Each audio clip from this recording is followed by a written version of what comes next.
15 நாளில் 1 கோடி உறுப்பினரை திமுக சேர்த்திருக்கேன்னு சொல்லியிருக்காங்க. வீடு வீடாக போய் ஸ்டிக்கர் ஒட்டி அந்த ஒன்றிணைவோம் ஒருங்கிணைப்பு 1 கோடி உறுப்பினரை சேர்த்துட்டீங்க. ஏற்கனவே 1.5 கோடி உறுப்பினர் வச்சுருக்கீங்க. ஓட்டுக்கு காசு உடுப்பிலாம் இல்லையா? உறுப்பினர் 1 கோடி பேர் போட்டாலே நீ வென்றுவில்லை. அப்புறத்துக்கு ஓட்டு காசு கொடுக்குற. சரி, நானும் பேசுகிறேன், ஐயா ஸ்டாலின் பேசட்டும், தம்பி உதயநிதியும் பேசட்டும். கூட்டத்துக்கு காசு சாராயம் சாப்பாடு கொடுக்காம யார் பேசுகிறதுக்கு மக்கள் வர்றாங்க? ஒரு பந்தயம் வைங்க. நீங்களாம் தான் நீ ரோடு ஷோ போட்டுட்டு இப்படி திரும்பினோன்னே எல்லாம் அப்படி பேசிட்டு போயிட்டுருக்கு. அவ்வளோதான். ஒரு 1/2 மணி நேரம் ஒரு அம்மாலாம் வந்து உட்காந்துருக்கு. யார் வரா? கலைஞர் வராராம். ஏன்னா சனம்லாம் போயிடுச்சு, நடக்க முடியல, இருக்கேன், திருப்பி இப்படி தான் வரணும், போய் சேர்ந்துக்கிருவேன். எவ்வளவு? 200 தரேன்ருக்காங்க. மக்களை பிச்சைக்கார கூட்டமாக்கிட்டு மானங்கட்டு தன்மானத்துக்காக உயிரை விட்ட ஒரு கூட்டத்தை மானங்கட்டு 200-500க்கு கையேந்திர கூட்டமாக மாற்றிவிட்டு மானங்காக்க வாங்க ஓரணியிலன்ட்டு. மானங்காக்க வர்றோம், மண் காக்க வாரோம், மொழி காக்க வாரோம் ஓரணியில். யார்கிட்ட இருந்து? உங்ககிட்ட இருந்து காக்க. உங்ககிட்ட இருந்தால் அதெல்லாம் காக்கணும்.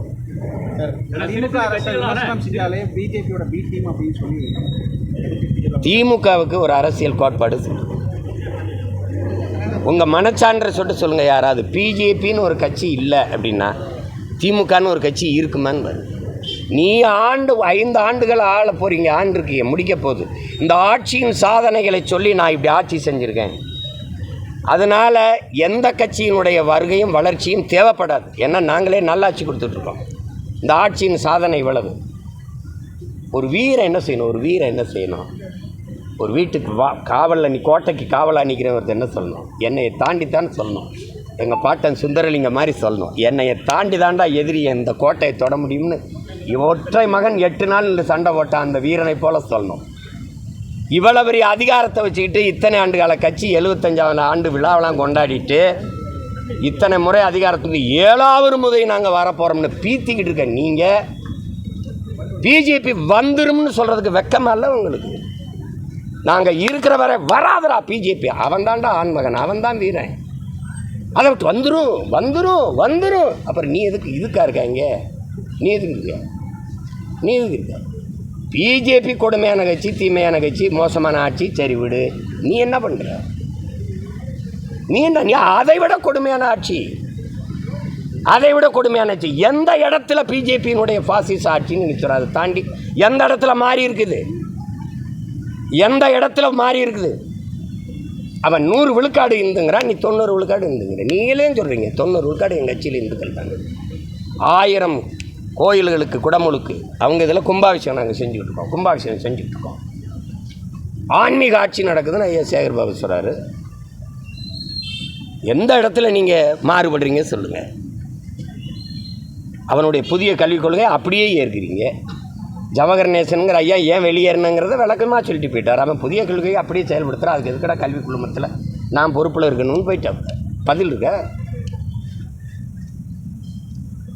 இல்லந்தேடி கல்வி எங்கே இருக்குது? எந்த கொள்கையில் இருக்குது? இல்லந்தேடி கல்வி எங்கே இருக்குது? எந்த கொள்கையில் இருக்குது? இல்லந்தேடியே கல்வி போயிடுச்சுன்னா பள்ளிக்கூடத்தை மூடிடுவீங்களான்னு நான் கேட்டேன். பதிலளிச்சிருக்கீங்களா? இல்லந்தேடி கல்வி நான் பறையன் என் வீட்டில் படையாச்சி உட்காந்து பாடம் எடுப்பானா? நான் தேவேந்திரன் என் வீட்டு திண்ணையில் தேவர் வந்து வாத்தியார் உட்காந்து பாடம் எடுப்பாரா? இல்லை தேவர் வீட்டு திண்ணையில் தேவேந்தர் உட்காந்து படிக்க வாய்ப்பு கொடுப்பியா உன் திராவிட ஆட்சியில்? நீ நிலைநாட்டின சமூக நீதி. ஆதி தமிழ் பிள்ளைகள் தங்கி படிக்கிற விடுதிக்கு சமூக நீதி கட்டடத்துக்கு சமூக நீதி வச்சு என்னத்தை சமூக நீதி நிலைநாட்டுற? கல்லுக்கும் சிமெண்ட்டுக்கும் சமூக நீதி நிலைநாட்டப்பட்டிருந்தால் தனியாக தங்கி படிக்கிற விடுதியே வருது. சமமாக உட்காந்து படிச்சுருந்துருக்கணும். என்ன ஏமாற்று, என்ன நாடகம், கேவலம். இதெல்லாம் வெக்கம் இல்லாமல் சமூக நீதி கட்டடம், சமத்துவபுரம். ஏன் பெரியார் பேரில் தான் சமத்துவம் இருக்குமா? எங்கள் முன்னோர்லாம் சாதியை தூண்டி வளர்த்துக்கிட்டு இருந்தானா? வீடு தேடி போய் தீ வச்சுக்கிட்டு இருந்தானா எங்கள் முன்னோர்கள்லாம்? பல 100 கோடியை கொட்டி சமத்துவபுரம் கட்டினீங்களே. எல்லா சாதி சமூகமும் ஒன்றா உட்காந்து வாழுதா அந்த சமத்துவபுரத்தில்? வாரீங்களா? பார்ப்போமா? வெற்று அறிக்கை, வெற்று விளம்பரங்கள். டயா பூஸ்டர் சுகருடைய ரிமோட் கண்ட்ரோல் இனி உங்க கையில. அனைத்து மருந்து கடைகளிலும் கிடைக்கும். செய்திகளை உடனுக்குடன் தெரிந்து கொள்ள கீழ்க்கண்ட கேபிள் மற்றும் டிடிஹெச் நெட்வொர்க்குகளில் எம்நாடு செய்தி தொலைக்காட்சியை காணுங்கள். பாதகம் செய்பவரை கண்டால் நாம் பயம் கொள்ளலாகாது பாப்பா. மோதி மிதித்துவிடு பாப்பா, அவர் முகத்தில் உமிழ்ந்துவிடு பாப்பா. அண்மை செய்திகளை உடனுக்குடன் தெரிந்து கொள்ள இணைந்திருங்கள் எம்நாடு தொலைக்காட்சியுடன்.